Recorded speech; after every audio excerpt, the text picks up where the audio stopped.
what's up? Welcome to our history project. This is Jess speaking. We have Sadie, Harleigh, Sam, and Ariel as well in the group. So sit back, relax, have a good time, and enjoy. Yeah. So we're going to start off by looking at the U.S. and the European relations before, during, and after the Civil War. So, before the war, Britain had a really good relationship with the South because they relied on them for their cotton, and so they could power their textile factories, and yeah.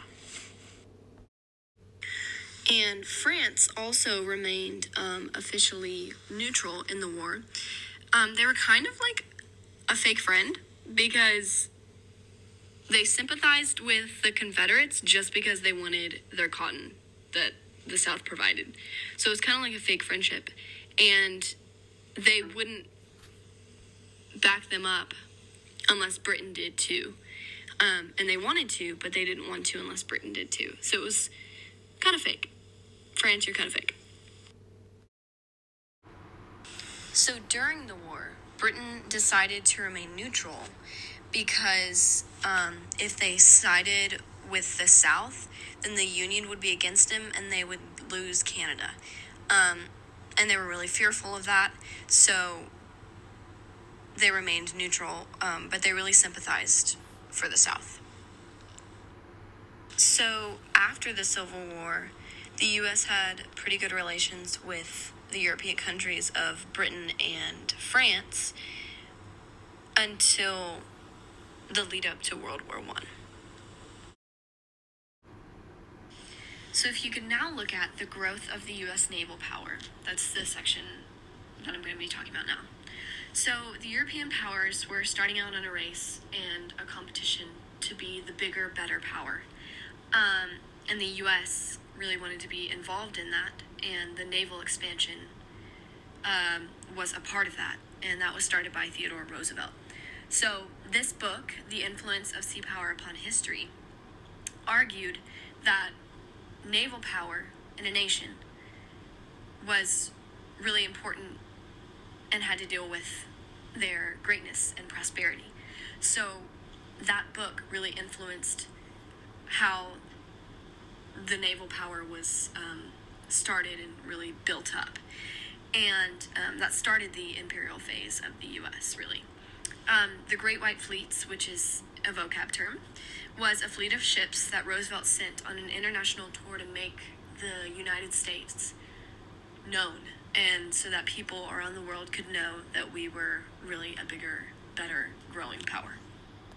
The United States is the ship, yeah. So if you will, hop right on up to U.S. involvement in World War I with me. So the war came to Europe in about 1914. And in the very beginning, Woodrow Wilson really sympathized with Britain, Russia, and France. And he was trying to make a good impression, didn't want to throw shade at anybody, didn't want to be one-sided, didn't want to have tea, sips tea, with anyone. Ooh, sorry, I just said that. He really wanted to remain neutral and peaceful, but we'll see how that went.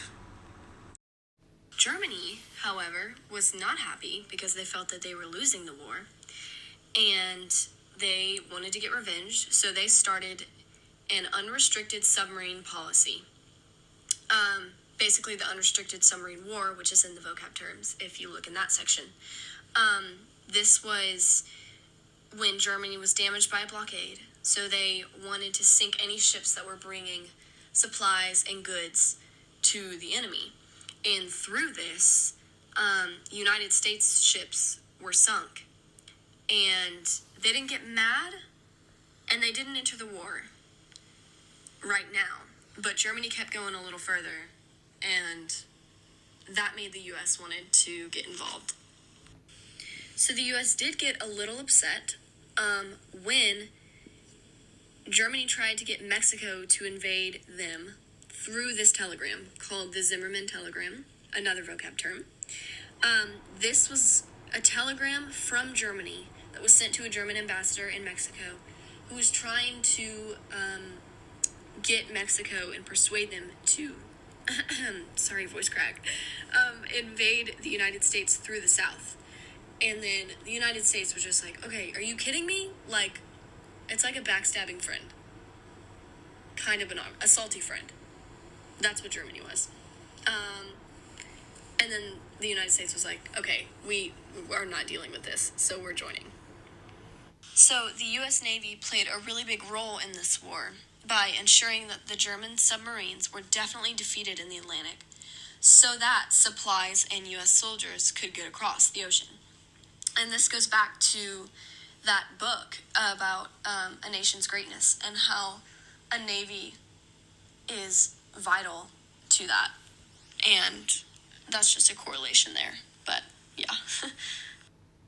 Also, 2 million men, 2 million of our men, were sent to France and played a really big role in fighting for us there in 1918. So, yay, go United States.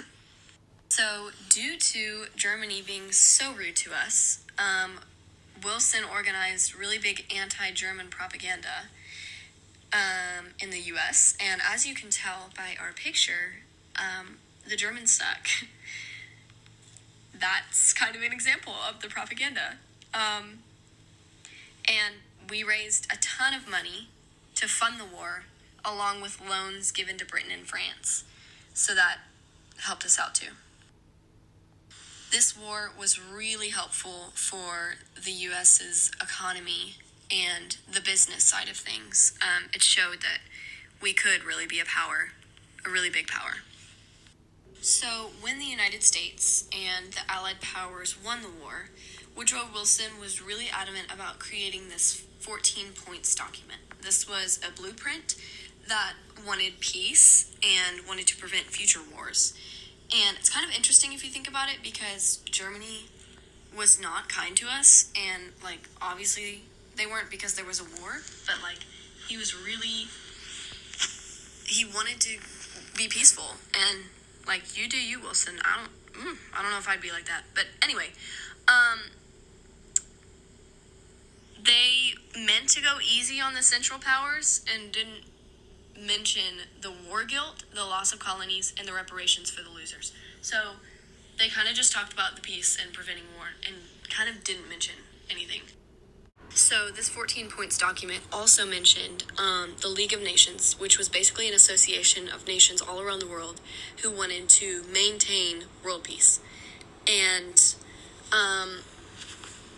that seems very hard, and clearly was, because all nations coming together trying to create world peace, it didn't really work out. They wanted to handle everything with peace, and clearly they didn't, because the Treaty of Versailles was a treaty that ended World War I, and it harshly punished the Germans. Woodrow was really against, like, he wanted to remain neutral. He wanted peace. I'm rambling. He wanted peace. Britain and France, however, did not. They wanted to make Germany pay. And that goes against what the League of Nations was and what the 14 points was. And so, ultimately, those two things that Woodrow created did not work because the Senate was not for it. And so basically he wanted to create peace, but he created more of a problem. So now we're going to move on down to the USA and the post-war settlements in the 1920s. So these were political deals and national agreements that they tried to make in the 20s after the war. So after the war, Germany's economy was crippled by the effects. And so the Dawes Plan of 1924 was an effort to aid them to be able to recover. Ultimately, this failed because Germany had a great difficulty paying the reparations that had been agreed under the terms of the Treaty of Versailles. And the German government failed to keep up the payments. So it was initially a great success, but then it failed. So 5 years later, the Young Plan was created, and this was an American-led plan that reduced reparation payments that Germany had to make. So America didn't want to make Germany pay. Woodrow was all about peace, like we talked about earlier, and Britain and France, however, were. But this was an American-led plan, and they wanted to find long-term solutions that would have a less damaging effect on Germany itself and the economy. So these two plans specifically really helped Germany and reduced the tension between America and Germany, but also just like internationally during this period. So the Kellogg-Briand Pact of 1928, which was before the Young Plan of 1929, was an international agreement to not use war at all to resolve the conflicts between the nations. So the European powers and the U.S. signed it, but they truly failed to put it into practice and carry out what they actually signed. So this act is not on the whiteboard in our video, but it is on the handout. The Neutrality Act forbade the U.S. from supporting any side in a foreign conflict. So they couldn't choose sides. Obviously, there's still going to be drama, but I guess this limited the amount of drama that there was for the time being. So after the war, the U.S. entered a period of isolationism, which is a national policy of avoiding political or economic commitments to other countries. So they didn't want to get involved with other countries. This was trying to keep them from having drama internationally. And this period ended with the Dawes Plan, the Young Plan, and the Kellogg-Briand Pact.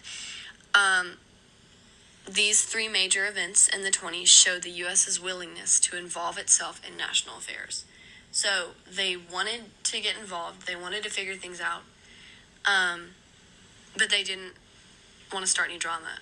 Can we count how many times I've said that? I think it's 4 now. Yeah, so that is our project. Thanks to Sadie for editing and Harleigh, Sam, and Ariel for looking up valid information. And yeah, this is probably the last time I'll be your host because I'm probably really annoying by now. So don't ever listen to a podcast from me. Okay. Have a great day. Hope this was good information. Hope it helps you on this test. And in life in general. Okay, I'm gonna go now. Bye!